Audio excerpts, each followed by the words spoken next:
ዛሬ ማንን ይዤላችሁ እንደመጣሁኝ ማመን አትችሉም ማለት ነው። ሉሌን ይዤላችሁ መጥቻለሁ የኔ ውዶች፣ የኔ ወርቆች። እንደምታዩት የኔ ውድ ፈጣሪ ያሳድግህ የኔ ማር።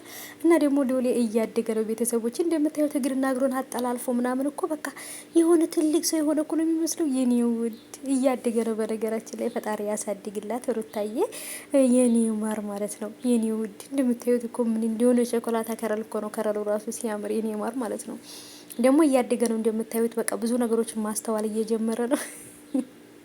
ጭራሽ እግርና እግሩን አጠላልፎ እኮ በቃ ይሆናል አይደለ? የሆነ ካሜራውን የለመደው ራሱ ነው የሚመስለው። እና ሩታዬ ልጅሽን ያሳድግልሽ ፈጣሪ። አባቱ ነው እንግዲህ ስቶሪ ላይ ያደረገው ማለት ነው ውዶቼ። እና እውነት በጣም ደስ ብሎኛል ዛሬ ሉሌን ስላየሁት። የሆነት በጣም ናፍቆን ነበር።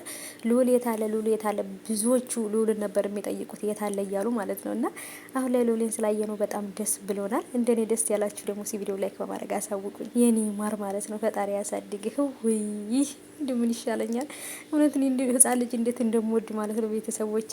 በተለይ ደግሞ ሉሌ ደግሞ በቃ ብሉኝ ብሉኝ የሚል ልጅ እኮ ነው በቃ ቢስሙት የማይጠገም ማለት ነው። የኔ ማር ፈጣሪ ያሳድግህ፣ ትልቅ ደረጃ ያድርስህ ፈጣሪ የኔ ማር።